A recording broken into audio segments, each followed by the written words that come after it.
Uh, okay. A lot of stuff up. Uh, I just think that all of you that attended are beautiful people, and all those on the Zoom call are beautiful and contributed. I just feel very, very good about the whole thing. Lots going on. A lot of things I want to talk about. A lot of things I don't know where to start.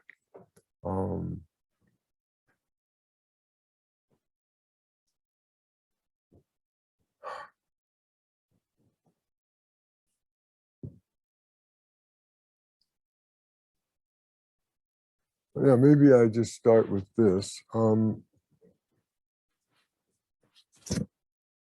Mr. Craig.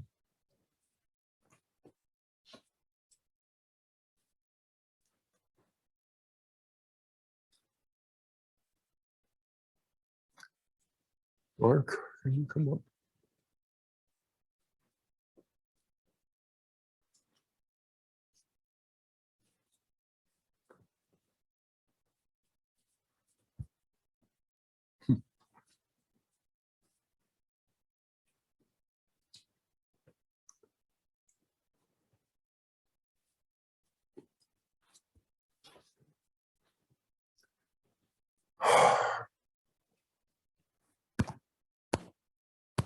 So Inca name for Mark Esterman, Kanchi, Kanchi, Kanchi, Kanchi. Mere wisdom. Mere wisdom. You know why? Because you couldn't think that. Yeah. Correct.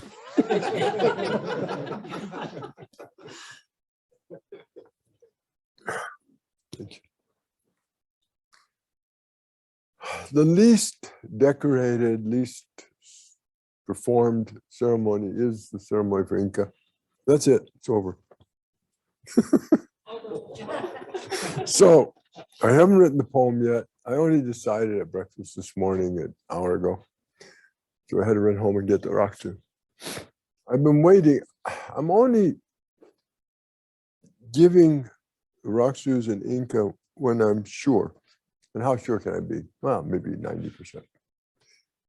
That one has truly broken through the bottom. And sometimes I have to wait to be sure because I have to see how it manifests. But I'm giving Inca these days not because of the length of time you've been practicing or because of your good merits and because you're a good Samaritan and because you're a wonderful person. I'm giving it when I feel, and we never know, but when I really truly feel and believe that you've broken through and had a daikensho. I wasn't 100% sure, truthfully, when you left Hawaii. I was 98%, but now I'm 100%. Sometimes I just have to see. And each time you spoke, I was sure. And frankly, that topped it off, and I hate to give away secrets, but your Daisan today with Charlotte guaranteed it.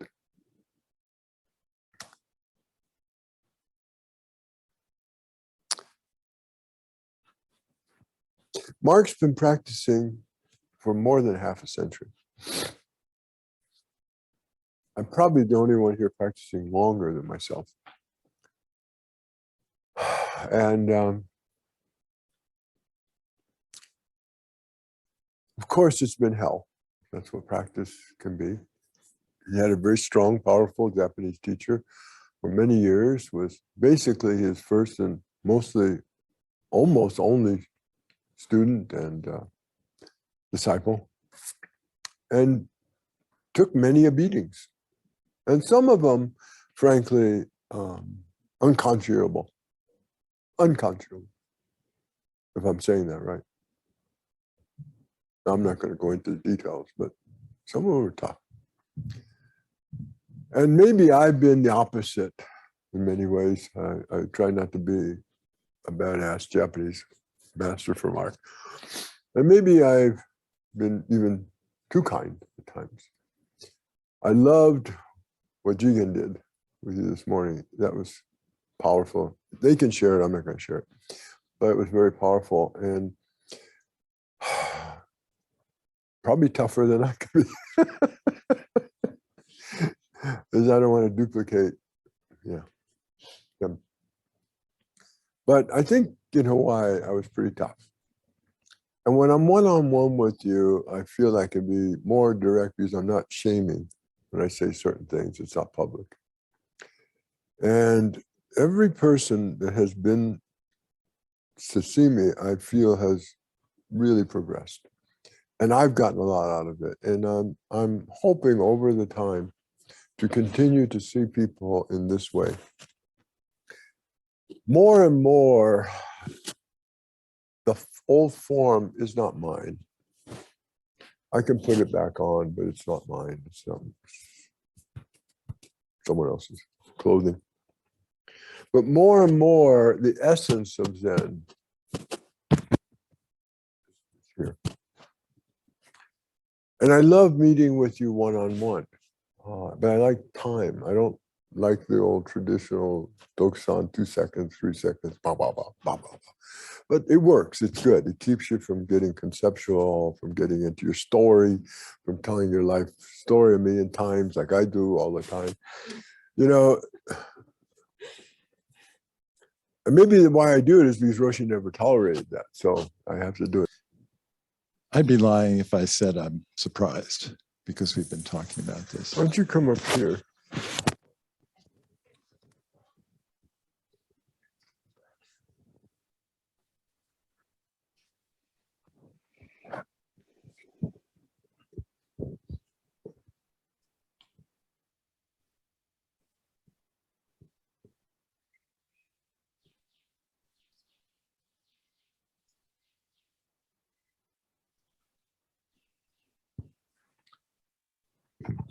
Thank you all. I'm starting to say, I'm not surprised because Roshi's been talking about this, but I am surprised this morning and honored and humbled and above all grateful. And I know all of us are expressing the gratitude we feel for what we've been through this past week, and especially for Roshi, who has carried this whole Sangha all around the world for so many years on his shoulders through so many hardships that he's had to cope with and endure while not laying them on us. And for how much he's done for the world, really, I think. You know, I mean, I felt from the moment I first encountered him that he was the pivot on which Buddhism, or whatever we ought to call it, the Buddha Dharma, is going to turn as it comes into our culture and our civilization and the rest of the world, probably back to Asia, especially if Kenjin steps up, which I'm sure he will, back to Asia.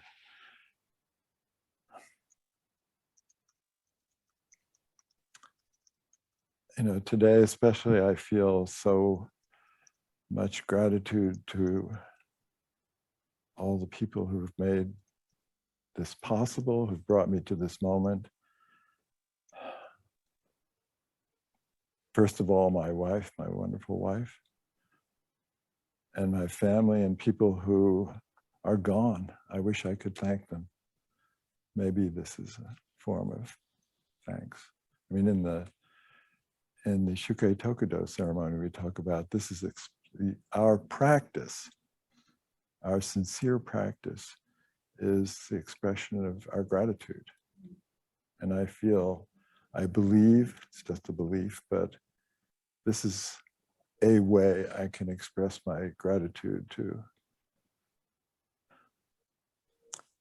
all the people who gave and are giving me so much and whom I've wronged in my pursuit of this selfish pursuit of this practice.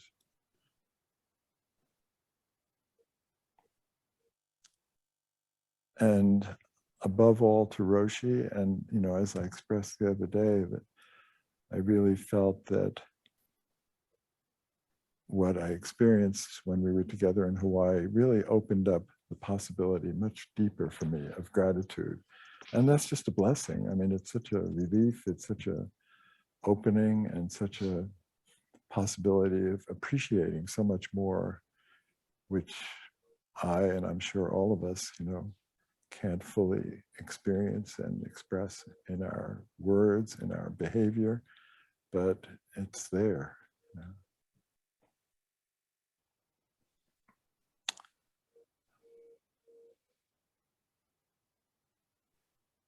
I'm thankful to so many of you, so many of you.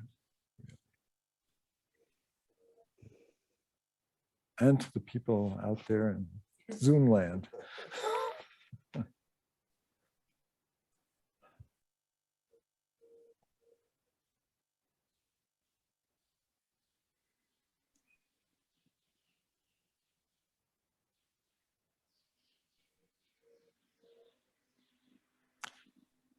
If I may speak personally, as if I'm not, but especially in the last few days, I remembered an experience I had right after I first met Genpo Roshi, first came here. Margaret and I came here in 2003.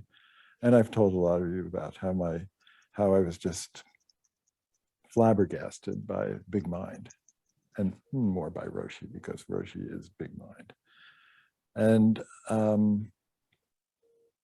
at the time we were living far away in North Carolina.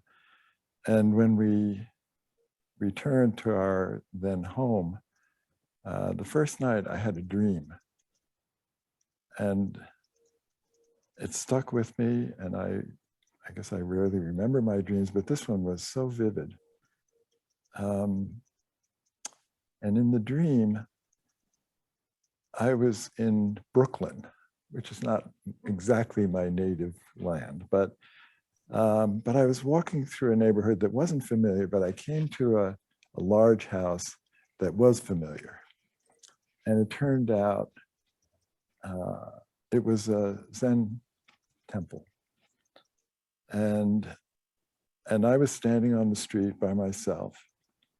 And inside was a very happy group of people, which was not like my experience at Zen temples up till then. And I felt that I thought this was my place because I was somehow living there or had been. But I felt, no, I was just all alone on the street in front of this place where something very vibrant and happy was going on. And it was so different from, it was no longer the place that I had been in. It was this wonderful place, but I had no place there. And so I remember thinking, how am I going to get into this place? So I went around the back and went through the kitchen. This was a dream. And I was standing there in the kitchen alone, thinking that all sounded so lively and so wonderful, but I couldn't get into that place. And I was standing there in the dark in this kitchen, and Genpo Roshi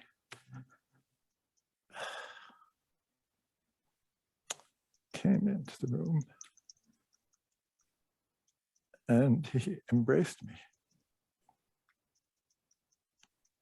And then he went back out and everybody was happy to see him. And there I was standing alone, but something had changed.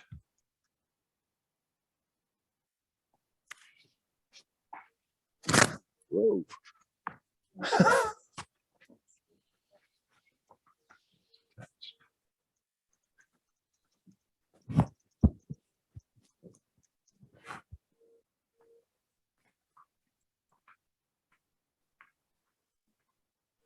So I feel that kind of completes one cycle. And, the cycles go on, as Roshi has said. And I don't know what's coming next, and I'm happy to not know and willing to not know and happy to go forward. And I just want to say that, as Hurley said, and Brent, and I know others have said this to me and to each other, that being together makes a big difference for all of us. And I know there's the metaphor of the stones bruising, kind of rubbing against each other. And it does bring out, I think it brings out, well, the bruises in us, and the pains and the difficulties, but also the best in us. Not always and not, continuously, but I feel that I get to see the best in all of you, each of us. And I feel you bring that out in me as much as it can be. And I'm grateful to all. Thank you.